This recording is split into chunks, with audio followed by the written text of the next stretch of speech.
Liderazgo Enfocado Podcast, equipando al liderazgo del mañana, hoy. Principios, enseñanzas y conversaciones de liderazgo con el Dr. Abel Ledesma. Hoy regresamos con el tema vital, el líder y su vida de oración, grabado en vivo desde las conferencias mensuales de Liderazgo Enfocado. Con ustedes, el Dr. Abel Ledesma.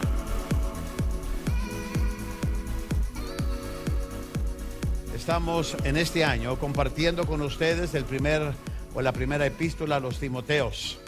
Pablo está escribiendo a Timoteo y a la iglesia que él representa. La serie se llama Instrucciones de Liderazgo. Consejos de Pablo, el mentor, a Timoteo. Y hoy quiero entrar ahora el capítulo 2, los primeros 8 versículos con ustedes. Y vamos a hablar de el líder y su vida de oración. Para todo es necesario la oración. Y tal vez tú estás ahorita diciendo, bueno, yo no soy líder, no soy ni cristiano, amado, pero nomás te voy a enseñar unos principios por qué tienes que aprender a orar, porque eso funciona. Pero nosotros que estamos en el ramo evangélico o sea, espiritual y nos movemos dentro de los principios del reino, para nosotros es clave la oración. Amados, y cuando muchas veces empezamos los ministerios, empezamos a trabajar en la obra, pues nos empapamos de la oración, y una vez que hacemos tenemos experiencia y vamos creciendo el colmillo, como que vamos dejando la oración a un lado y la tenemos de reserva, la tenemos por si acaso se nos atora el barco, cuando la oración debería de ser para todos los líderes el pan diario. El pan diario. Y yo creo que es lo que necesitamos entender, porque mucha gente, amado, no practica la oración aun cuando debemos de hacerlo. Y uno de los consejos que Pablo le da a Timoteo es sobre este punto. Y vamos a aprender a cómo hacer la conexión para llevar a cabo una vida de oración. ¿Qué es lo que Pablo está instruyendo? Cómo Pablo empieza a aconsejar a su discípulo Timoteo. Y eso es clave para cada uno de nosotros. Vamos a empezar con la lectura en primera de Timoteo capítulo 2, versículos del 1 al 8. Mire lo que dice. Exhorto pues ante todo que se hagan rogativas, oraciones, peticiones y acciones de gracia por todos los hombres. ¿Trajeron su Biblia? ¿O trajeron su iPhone? En iPhone una pantalla más porque traen 30, ¿verdad? Biblias. Aunque nomás lea una Biblia a la vez. Pero qué bueno que la traigo. Bueno, por si acaso, más para que... Y parece que está en su bosquejo. ¿Lo tiene en su bosquejo? Bueno, ¿para qué trae su Biblia entonces? Sí, aquí pensamos en todo. Porque yo sé que ayer se le olvidó su Biblia en su iglesia. Y tuvimos que ponerle la Biblia, porque ni modo que corra a su iglesia y ya su pastor no lo deje salir para que venga para acá. Y mire lo que dice el versículo 12. Por los reyes y por todos los que están en autoridad, para que podamos vivir una vida tranquila, sosegada, con toda piedad y dignidad. Porque esto es bueno, agradable delante de Dios nuestro Salvador. El cual quiere que todos los hombres sean salvos y vengan al pleno conocimiento, ¿de qué? ¿Que quiere que todos los hombres qué? Sean salvos. ¿Verdad que no dice que te los robes de otra iglesia? No, sean salvos. Esa es la tarea de todo pastor, de ganar gente para Cristo.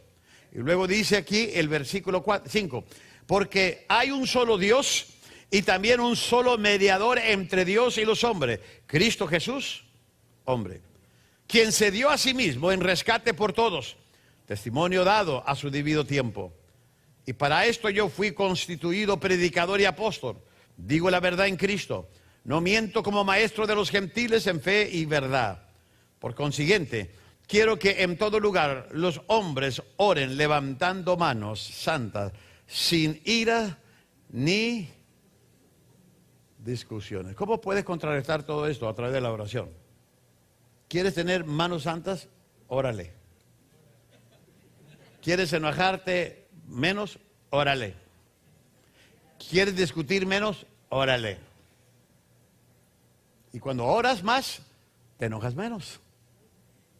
Y Pablo aquí nos está dando una receta. Ahora, yo puse una frase ahí en su bosquejo y esa frase dice, donde se enfoca la oración, ahí cae el poder.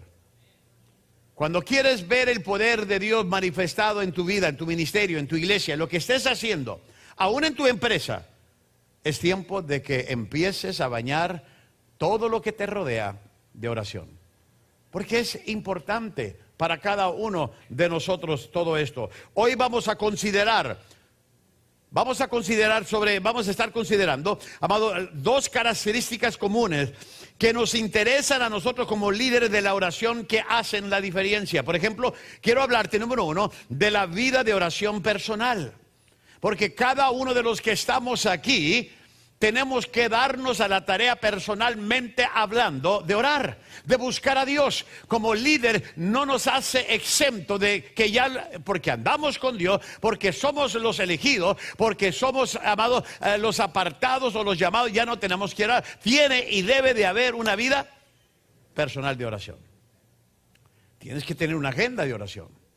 Tienes que saber por qué estás orando. Pero no solo eso, también vamos a ver la vida de oración de la iglesia. ¿Qué tanto estamos orando como iglesia? ¿Qué tanto está orando tu ministerio? Cuando te juntas a practicar o hablar o hacer una junta con tu ministerio, ¿qué tanto de eso te preparas en oración? ¿Y qué tanto le pides a ellos que estén orando en oración?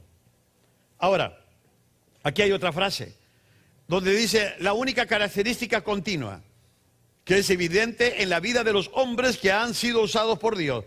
¿Sabe lo que es? La oración. Si no, haga un estudio de los hombres que Dios ha usado a través de la historia, a través bíblico, inclusive a través de nuestro tiempo, usted se va a dar cuenta que la única característica que, amados, continua, que es evidente en los hombres que Dios ha usado, simplemente ha sido la oración. Ahora, es importante en mi vida, es importante en la vida de usted el orar. Ahora, lo que no es importante es estar tocando trompeta, que usted es bien perrón para orar. Porque a veces decimos, no, yo solo me tumbo, gloria al Señor.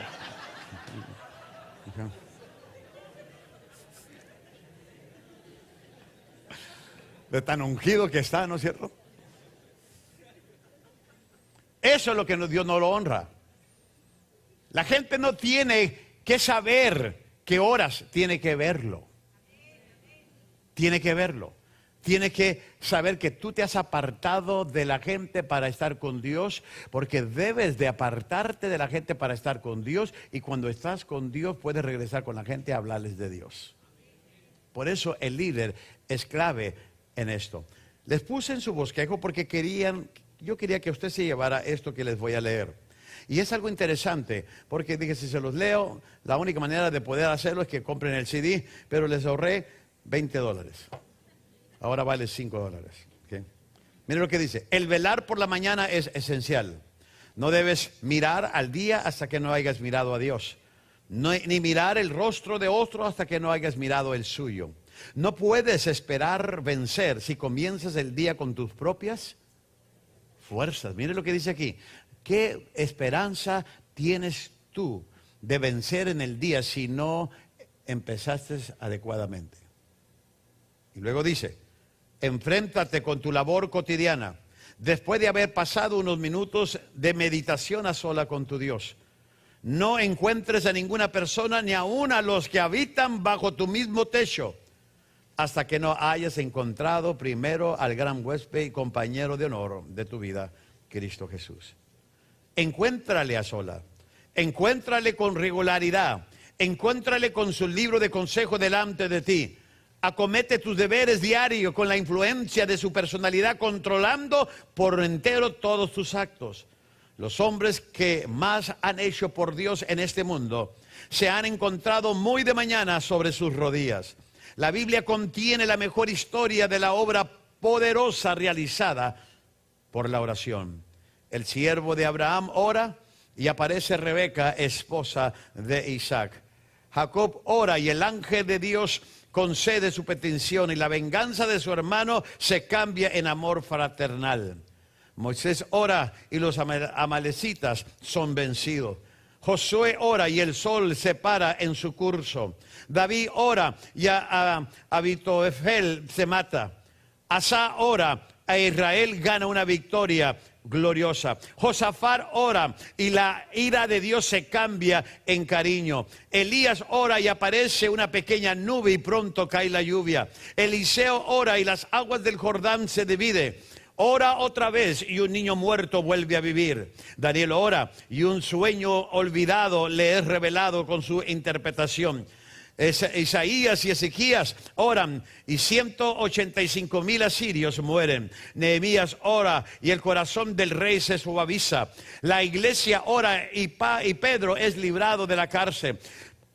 Pablo y Silas oran por un terremoto mueve los cimientos de su cárcel y las cadenas de todos se sueltan. ¿Acaso no podemos ver en todos estos ejemplos el poder de la oración? ¿Qué nos hace a pensar nosotros los líderes de este siglo moderno que no necesitamos eso? Que no necesitamos darnos un tiempo con Dios y estar a solas con Dios. Porque si no estás conectado con Dios, ¿cómo vas a conectarte con la gente de Dios? Tenemos que darle importancia como líderes que somos a este asunto de la oración. La oración es invertir tiempo con Dios para conocer a Dios. La oración es más que tan solo tratar de escapar o de sacar algo de Dios. La oración es conocer íntimamente a Dios. A través de su palabra y a través de cómo Él te habla, estás aprendiendo a escuchar su voz. Al invertir tiempo en la oración, conociendo a Dios, es como somos transformados, que somos cambiados.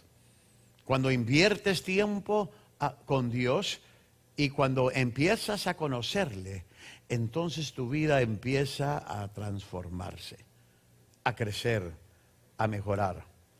Me gusta cómo lo pone este escritor y lo puso en esta frase. Si yo quisiera humillar a alguien, le preguntaría acerca de su vida de oración. No conozco ningún otro medio para poder sacar a la luz penosas confesiones. Y es muy cierto. Pregúntale, ¿cómo estás orando? ¿Qué estás orando? Porque muchos de nosotros lo más drástico que oramos es esto. Señor, bendice este alimento que va para adentro. Amén. Está profunda. Y el hambre es canijo. ¿Okay? Pero amados, hay otro paso más. Tu consagración, mi vida, mi entrega, en todo lo que tengo que hacer para estar en contacto con Dios. Hay otra frase que puse, la única característica continua que es evidente durante el tiempo de avivamiento y el crecimiento de la iglesia es la oración. Una iglesia se mantiene de pie cuando sus miembros se ponen de rodillas. Eso lo creo. Eso lo creo. Las guerras se ganan de rodillas. Yo tengo en esta iglesia lo que le llamo compañeros de oración del pastor. Siempre están orando por mí. Es un grupo que tengo años de que ellos oran por mí. Amado, y cuando viene un predicador, los meto ahí con ellos y ellos están ahí en un cuarto y oran por mí, oramos por el servicio, les pongo las necesidades de la semana, si voy a salir, les digo a dónde voy a salir, para que estén orando. Y cada uno tiene un rol de oración por su pastor, amados, constantemente. Y eso a mí me encanta. ¿Por qué? Porque hace muchos años decidí no andar sin la cobertura de la oración, no solo a nivel personal, sino rodearme de guerreros y hombres y mujeres de oración que puedan orar por mí. Bueno, y amados, tenemos que hacerlo. Tú lo tienes que hacer. Rodéate de gente. Si tú dices, es que nadie me quiere, pues búscate a alguien que te ame. Nomás una sola persona que te ame, con ese es más que suficiente. Pues no hay nadie, pastor. ¿Tu suegra? ¿No te ama? ¿Le mantienes a la hija? Alguien te tiene que amar en la vida. Y empieza a desarrollar su corazón, a juntarte con Él y hablar con Él y que Él sea la persona que involucre a gente orando por ti. Constantemente en esta iglesia hay grupos de oración, tenemos cadenas de oración, tenemos grupos. ¿Ves esa cruz? Hay más de 500 oraciones de la iglesia aquí. Y hemos estado orando en cada servicio y tenemos una lista para todos, simplemente llevando las oraciones del pueblo. ¿Por qué? Porque constantemente creemos en ese principio de oración. No podemos darnos un lujo o el lujo de andar sin protección, como es la oración. Voy a compartir, basado en este capítulo y en estos 8 versículos, 4 cosas importantes sobre la oración. Número 1, la anchura de la vida de oración del líder.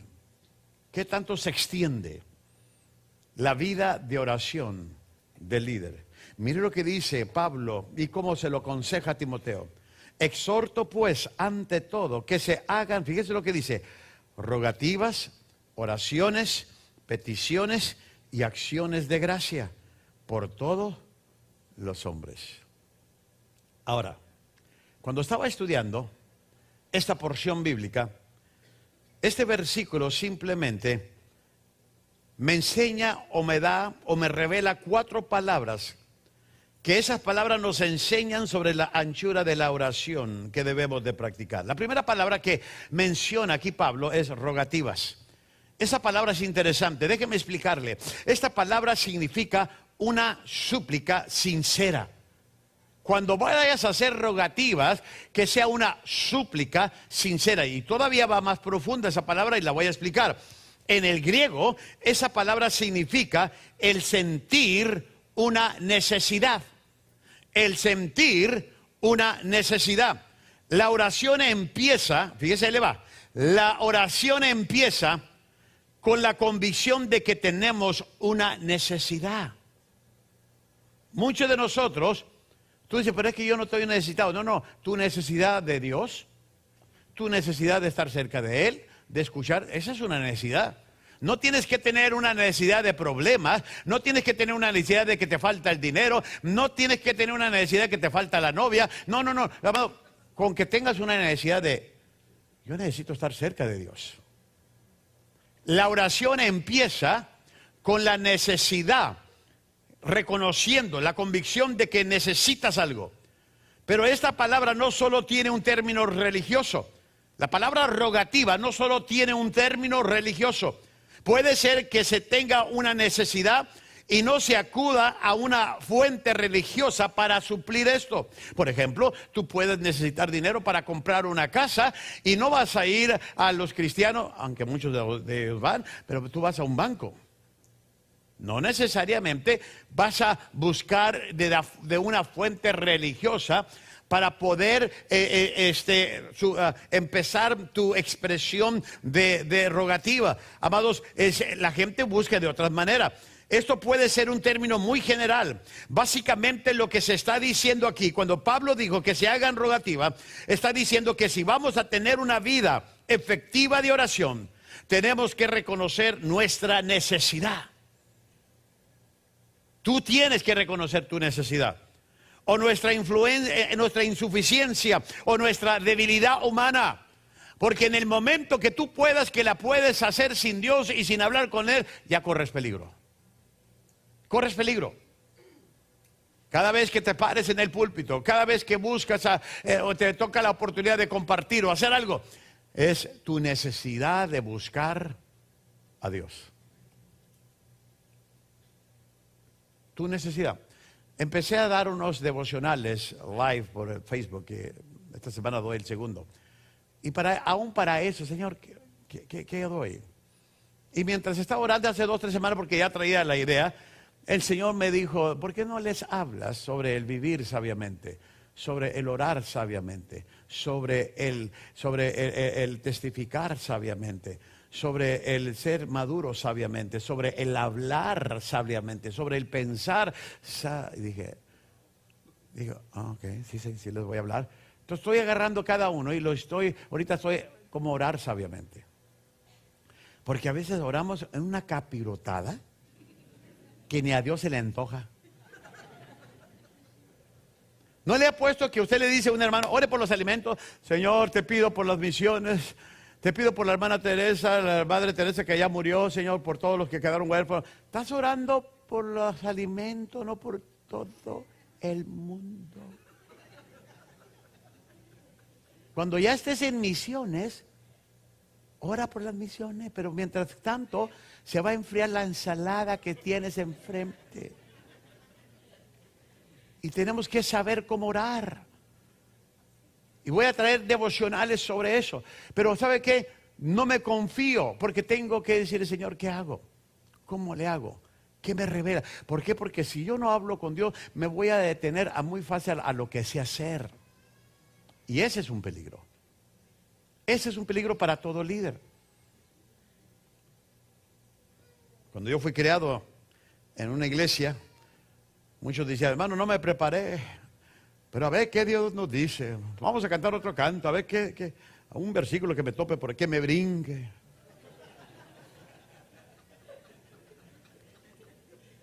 Y el Espíritu Santo dice, pues no hay nada que recordar, no le echas nada al cerebro. No hablas conmigo.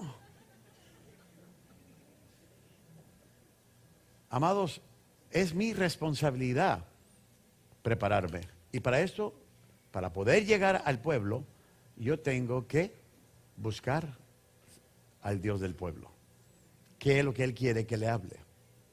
Y esa es mi necesidad. Yo no puedo hacerlo solo. Pero Pablo le está aconsejando a Timoteo, no se te olvide que todo empieza con una necesidad. Tienes que tener un hambre, una necesidad para que empieces a orar. Número 2, otra palabra, oraciones dice. Rogativas, oraciones. En el idioma original hay una gran diferencia entre la palabra rogativa y oración. La palabra rogativa es el sentir una necesidad, como le expliqué. Pero uno decide si va con una persona o a Dios para recibir ayuda. Pero cuando se llega a la oración, eso es directamente a Dios. De una manera, cuando tú empiezas con una necesidad, una rogativa, vas a empezar a pedir, vas a rogarle a Dios, vas a expresarle tu sentir. Pero en el momento que entras en la oración, es porque ya te vas a ir directo a Dios. No vas a ir con otra persona, no vas a ir con alguien más. Tú te vas a dirigir ¿a quién? A Dios. Aquí no solo se admite que hay una necesidad, sino que se llega a Dios para que Él sea nuestra fuente, para que sea la fuerza de la oración y de la necesidad que tenga. Mire, el ejemplo que yo tengo para ustedes es la mujer que tenía una enfermedad incurable. Dice la Biblia que ella se fue a los médicos y gastó todo lo que tenía. Ya se le había acabado su recurso. Inclusive en su necesidad que ella tenía, ella no recurrió a las cosas espirituales, recurrió a la medicina, que eso es bueno. Pero una vez que la medicina llegó a su tope, oyó hablar de Jesús, dice, y fue y buscó a Jesús. Y es cuando entró en operación, ya no la rogativa, sino la oración. Porque a Dios solamente se ora. A Dios solamente se le busca en oración. Aquí se aplica esta palabra. Aquí en este ejemplo de esta mujer que tenía una enfermedad incurable, se aplica la palabra rogativa, pero después vino a Jesús. Aquí entra la palabra oración. Cuando en el momento que empieza a buscar a Jesús, entra la palabra oración. Cuando hacemos todo lo que podemos hacer para suplir nuestras necesidades, es cuando venimos a Dios. Y muchas veces hacemos planes de cómo vamos a salir de las necesidades que son más grandes que nosotros. Y muchas veces nuestra reacción natural es ver lo que nosotros primero podemos hacer en lugar de ver lo que Dios puede hacer. Pablo le está diciendo a Timoteo, Timoteo, no descuides. Necesito que siempre tengas una necesidad, que hagas rogativa y alguien más en la iglesia, en el concilio, alguien te puede ayudar, pero también recuerda que llévalo a Dios en oración. O sea, el único donde recibes la fuente, la sabiduría y la dirección para hacerlo. Esto es importante de entender, amados, porque no siempre podemos recorrer. Amados, cuando yo como pastor me encuentro en apuros aquí en la iglesia y no sé qué hacer, yo hablo con Dios, Dios, mira, esta es mi necesidad. Ahora, ¿qué hago? Esta es tu iglesia. Yo simplemente soy tu representante aquí, pero esta es tu iglesia. Tú vas a saber cómo necesitas. Yo voy a hacer mi parte, pero indícame qué hacer. Enséñame. Dame sabiduría. Y busco consejos, como busco el rostro de Dios. ¿Por qué? Porque constantemente estamos siendo desafiados en el lugar donde pastoreamos. Otra palabra que me llama la atención, que Pablo le dice a Timoteo, peticiones, usa la palabra peticiones. Déjenme darles un poco de trasfondo sobre esta palabra. Originalmente esta palabra significaba el conocer a una persona o a alguien. En otra palabra, la petición, hoy preséntamelo, como lo hoy presenta, y más si te interesa una chica, preséntamela. Ay, como no queriendo. No os hagáis. ¿Cuánto les pasó así? Preséntamela. Y ahora, ¿para qué me la presentaste? Tú tuviste la culpa. Ya no hay ni cómo reclamarles después, ¿verdad? Estás pidiendo algo. Estás teniendo una petición.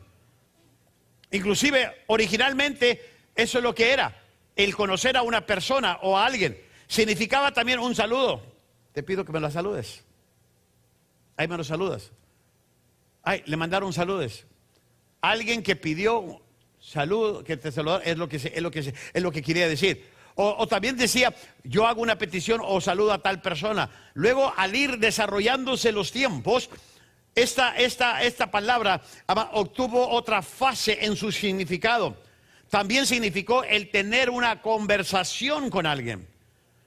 Pero siguió más adelante, puesto que cuando Pablo escribe esta carta o esta palabra, no tan solo significaba el saludar a alguien o tener una conversación con alguien, sino significa el acercarse al rey. Porque la gente en ese entonces, cuando se acercaba al rey, pedía una petición para poder verlo.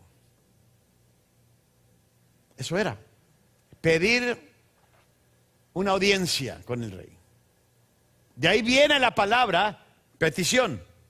Ahora, cuando descubrí esto se me hizo maravilloso. ¿Sabe por qué? Porque me da un cuadro hermoso sobre Dios como el rey. De que yo puedo tener la oportunidad de acercarme a Él con mi petición y exponerle a Él la petición. En otras palabras, se lo pongo de esta manera. La petición es el derecho de entrar. La petición es el derecho de entrar a la presencia del rey. Y amados pastores, líderes de ministerio, tú y yo tenemos que aprender a ejercitar el derecho de entrar a la presencia del rey. Tenemos que aprender este secreto. Por eso Pablo le está diciendo que se hagan rogativas, oraciones, peticiones. Y luego la última es acciones de gracia. Y no habla de Thanksgiving, del pavo. Ya Pablo practicaba, para mí que era un pollo, pero pues desde entonces también. Acciones de gracia. Ahora déjenme darles aquí un poquito más de esto, para irme al siguiente punto. Para muchos de nosotros, nuestras oraciones es un ejercicio de quejas. No os hagáis. Póngase a pensar cuando oramos. En lugar de dar gracias, nos quejamos. Empezamos a lamentarnos. Y empieza la pista porque la ponen música. Y llorar y llorar. Eso es un salmo, ¿no? Tú lo cantas, Oscar, yo te he oído.